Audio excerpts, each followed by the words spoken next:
So let me start by setting the scene, which is I'm at a conference sponsored by the White House on what they call smart disclosure, and I'll explain what that means in a minute. We have 300 civil servants from all branches of government, and I have the crack team from Ideas 42 running things and causing trouble. Is there somebody here from Ideas 42? Yeah. So this is their messing up. So here's what we did. 2 days before the conference started, we sent everybody an email saying that the conference is oversubscribed, so please let us know if you're going to come. By the way, the default option for lunch is a healthy option. If you read, this is what it was.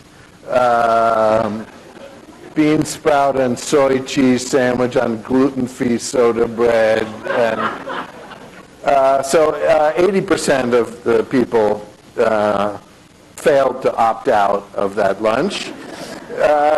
Then the disclosure kind of went on and on, like the one Eric showed. If you got all the way to the bottom, you got to read, summit participants who carefully reviewed all these disclosures may be eligible for a special reward. Click here. 1% did that. So this is not smart disclosure. This is dumb disclosure. And the question is, what's the alternative? So let me describe a model that I don't think anyone can possibly object to. But we'll see. The model is that the government creates some data, so we own it. We then release the data in some open source format. The private sector finds out some way to make use of those data. Consumers are happy, firms make money, right? What's not to like? So, yeah, we can even create jobs. So here's one example of that, GPS. So originally this was a DoD initiative. They sent up satellites that sent down images. They then released that data to the public, originally with some error built in for some DoD reason. President Clinton decided to eliminate that, and now we all get lost less often. Second example, the National Weather Service has traditionally just produced forecasts. Now they release data. So they release all the information they've gathered that they put into their models to make forecasts, but those raw data are available to any private company.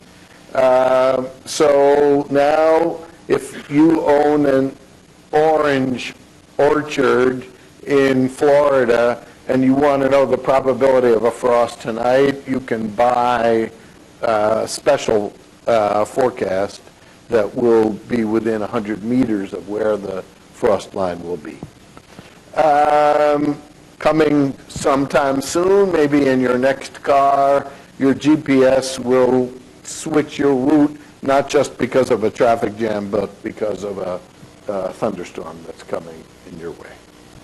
Okay, so I talk about the field of dreams. If you release the data, the apps will come. And this smart disclosure initiative is the next step. Now, I should say, this is an idea that appears in that book that John put up. And Cass and I came up with the brilliant name for this idea that we called RECAP, which I believe was an acronym for something. And I can't remember what it was. So I think smart disclosure was a good marketing move to change the name from RECAP. So the president has been pursuing this initiative literally from his first day of office. So here's an executive order that a former co-author of mine wrote. You can guess who. And the bottom line is the blue part is the key. It essentially says that in my administration, the default option will be to release data that we have and, where possible, in machine-readable format. So I've also been working closely with the coalition government in the UK, and in the coalition agreement, there was a similar statement. We'll create a new right to data so that government-held data sets can be requested and used by the public, and then published on a regular basis. So I'm going to give you an update on what's been happening. So there are two domains in which this phrase smart disclosure is used. One is public data, which is what I've been talking about so far. The other is private sector data, and I'll get into that. And then in the private sector, we're talking about two kinds of data. One is data on prices and attributes. So think of a calling plan. It would list all the tariffs. The other would be personal usage data. So imagine you go to a supermarket and belong to a shoppers club. They know every purchase you've made.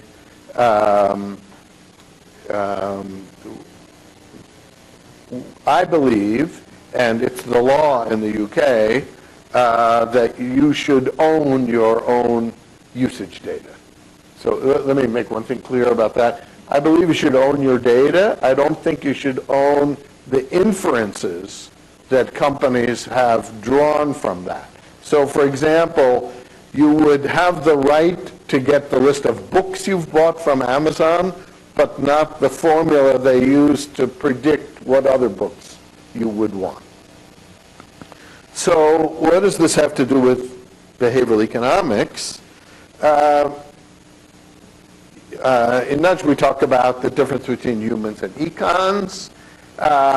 Humans have trouble with complicated things. The world is getting more complicated. Mortgages used to be 30-year fixed, and the Truth in Lending Act was enough. Just get everybody to agree on reporting interest rates the same way, find the lowest rate, and you're done. Now, with lots of complicated aspects of mortgages, that's no longer the case. One of my colleagues in London has calculated that there are 12 million different calling plans in Britain, which is almost as many as there are people. So in order to make a good choice for the calling plans, you need the usage data, which you can kind of get from your smartphone, but of course not quite in the way you would want it in order to choose the plan. So how can we take modern technology and turn human consumers into econs? That's really my modest goal here. So when I go around, I just was in London for a week working with the behavioral insight team, as they're called. And in every meeting with civil servants, I always say that our mantra is make it easy. And so this is going to live up to that mantra. So here's an example. This will relate to the talk Eric gave the other day. In the Bush administration, W, there was a new entitlement that was offered. In John's honor, I'll say that you can tell it was a Republican entitlement because it had lots of choices and competition and wasn't funded. So, now the idea of offering lots of choices, so there are 40 or 50 different insurance policies in each state. that will work exactly as well as people choose, right? So if people make poor choices of insurance plans, then having lots of choices doesn't do anybody any good. And there were early studies that suggested that people were finding this hard. An early study that Sendel and some colleagues did suggested that people could have saved $300 or $400 a year by picking a better plan than the one they did. So how to find out exactly how hard this is, I decided to take the well-worn strategy of both scientists and journalists, self-experimentation. So I used Christopher Hitchens as my model. He set out to determine whether waterboarding was torture, so had himself waterboarded and concluded that it was torture. I did the same. So while we were writing the book, a friend of mine gave me a list of her mother's prescriptions and invited me to go have fun and try to choose the best insurance policy for her mother. And I also decided that that was torture. The first thing you had to do was type in the names of all the drugs. Names of drugs are like strings of random letters. So typing them in properly is hard. There was no spell checker, no did you mean. So after 2 hours I gave up and declared it torture. The website is much better now, but here's a fact. After the first year, they know what drugs you're taking because they were your supplier of drugs last year. So how about, here's an idea, fill in the form for you. So that's happening. It's a few months away, but there's something called Blue Button, which I'll get to in a second. But it will now be possible, I'm hoping by November, but certainly at least by the following November, that when seniors have to re-enroll in this plan, the form will be what's called pre-populated with all the drugs you took last year, and you can start with that step. So that's providing usage data from the government. This is already live for what some of my research assistants have told me is the hardest part of getting into college, which is filling out the student aid application. You need tax return data to get the loan from the government. Well, guess who knows the tax return data? The government. So they are now, again, pre-populating those forms, which will make it easy. So Blue Button is the first initiative that was launched, surprisingly by the Veterans Administration, of all places. It's now possible for a veteran to have all of his or her medical records on a smartphone. And there are already 800,000 people that have used that. And lots of private parties are contributing. There are lots of other buttons that I won't go into. There's a green button and a gold button. So let's talk about the private sector because this is the more controversial part and maybe more interesting. So I would argue that complexity has made what they call plain English disclosure impossible. It's equally possible to explain the calling plan on my iPhone as it is to explain how the iPhone works. Impossible. So, and that's true for lots of things. As I mentioned earlier today, financial literacy is a good thing. but we're never going to get to the, all of us struggle with these decisions. We're not going to get everybody trained up to our level. And so, yes, let's educate people when we can, but more important, let's make it easy. So here's a disclosure. I'll let you read it, and you see if you can make any sense of this.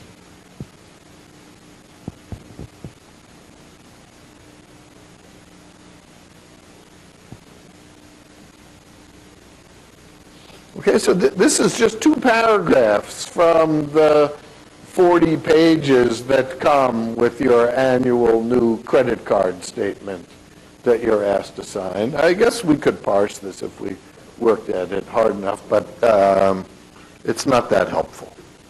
So since we can't really do plain English disclosure anymore, let's try electronic disclosure.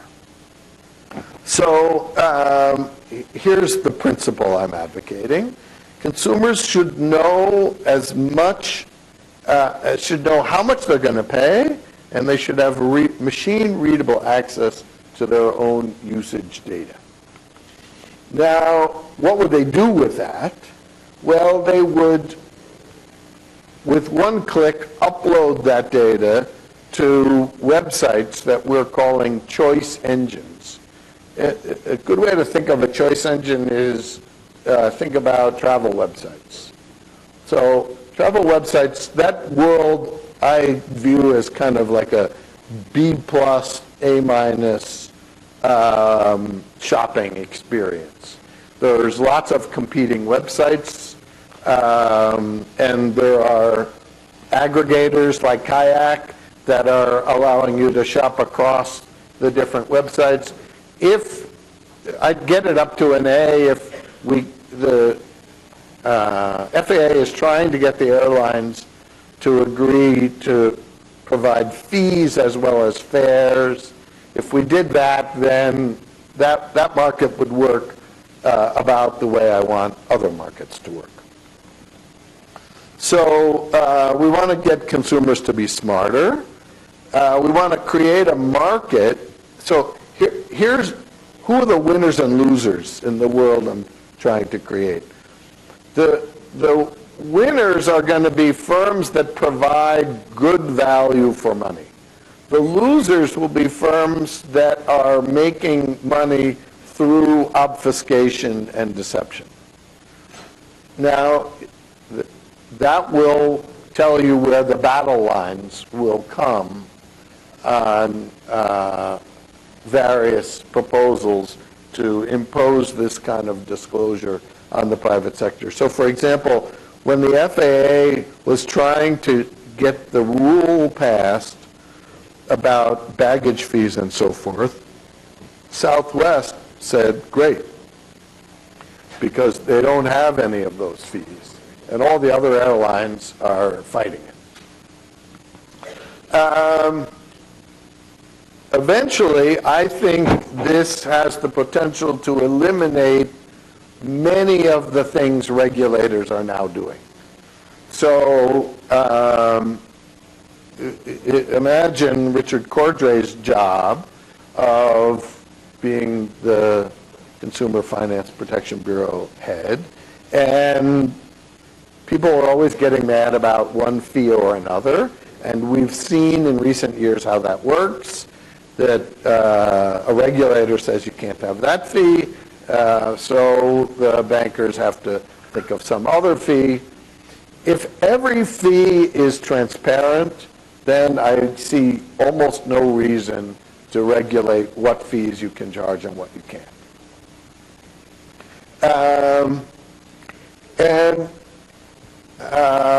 I think we're going to create a whole new industry of choice engines. So consider, suppose we make the Shoppers Club data available. What might someone do with that? Well, suppose you have a kid with a peanut allergy. You upload your year's worth of purchases at Safeway to nopeanut.com, and they'll redline all the stuff you should stop buying. If you're trying to go on a diet, they'll redline, here are, the low-hanging fruit, that if you got rid of that stuff, that would be a good place to start. Here are ways to make money, save money. Consider the store brands. Now, it's important to stress that the government is not doing anything here. In my world, the government is simply requiring firms to release data in machine-readable, downloadable form. Now, let's have some caveats. The first is you don't want to impose large costs on firms or agencies that are being asked to provide these data.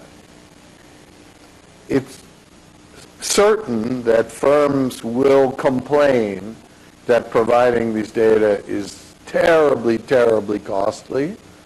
I think in most cases that will be bullshit.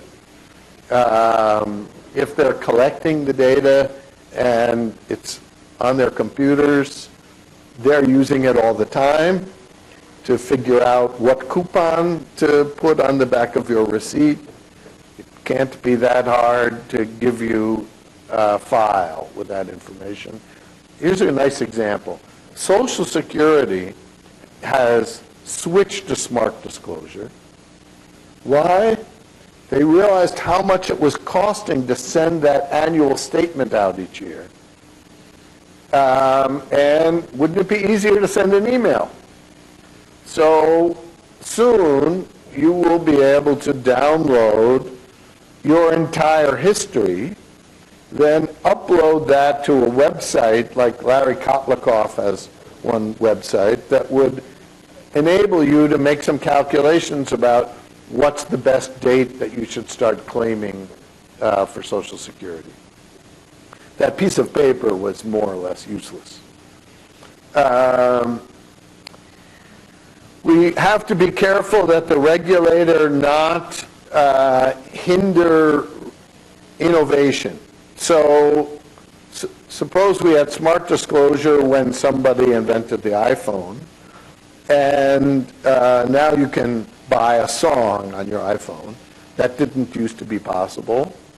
So a bad world is the regulator says, sorry, you can't offer that service because we don't have that line on the form. So we need the regulator's default option to be that when a new service is created, a new line of code gets created. The choice engines, we need to worry about what the business models they will have. So the travel websites like Expedia and Orbitz get paid by airlines and hotels. Probably most people don't know that. Kayak is advertising-based model. So in Britain, we're insisting that that all the business plans of the choice engines be transparent. And we probably have to do a little bit more than that. We will need to at least monitor the choice engines, but I think Kayak-like websites can do some of the monitoring itself. So we can have the market monitor itself, possibly. And then this will not serve everyone. So we still need to worry about the people who aren't online, although that segment of the population is shrinking. I think the right model for dealing with that is some version of what Eldar and Sendel called plain vanilla, what I now prefer to call easy. And the idea would be you set up, say, for mortgages, 2 or 3 standard mortgages, and nobody would be required to offer such a mortgage, but if they want the easy label, they have to adopt a set of rules. Think of it as like a standard form lease. And so all fixed rate 30-year easy mortgages would have exactly the same set of terms and would work kind of the way 401k plans work now, where you would say, look, if you don't know what you're doing, we recommend that you take one of the easy options because there's nothing hidden there. If you want to, just like the default investment vehicle, but you know, if you're more sophisticated, then go over here, but try one of these choice engines to help. Here's my wish list. This is the world of mortgages, the way I would like to see it. That big pile of documents that you sign but don't read would be replaced by a memory stick or encrypted file.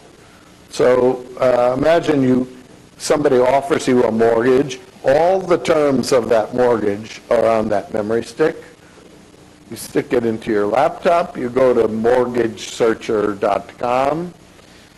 Mortgage Searcher will first redline the things in that contract that you want no part of and suggest you look for a mortgage that doesn't have those things.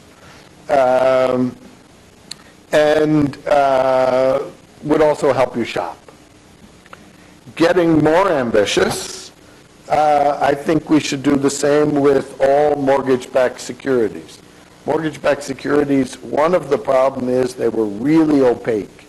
Even professional investors didn't really know the details. So you have this security that has slices of 10,000 mortgages, and investors knew not much more than that, except the rating from the rating agency. Now, if you make the innards of that mortgage-backed security transparent, you don't need rating agencies anymore. Anybody with a computer can enter the rating agency business. And I think with enough smart disclosure, we can gradually eliminate the need for rating agencies. Obviously, you can see I'm a salesman for this product. Unlike some statements that were made about me, I'm not actually selling this to anybody. All the work I do for this is free. And, oops, I guess that must have been the last thing I have to say. I'm going to try to kill that. Oh, that's good. Let's leave with that.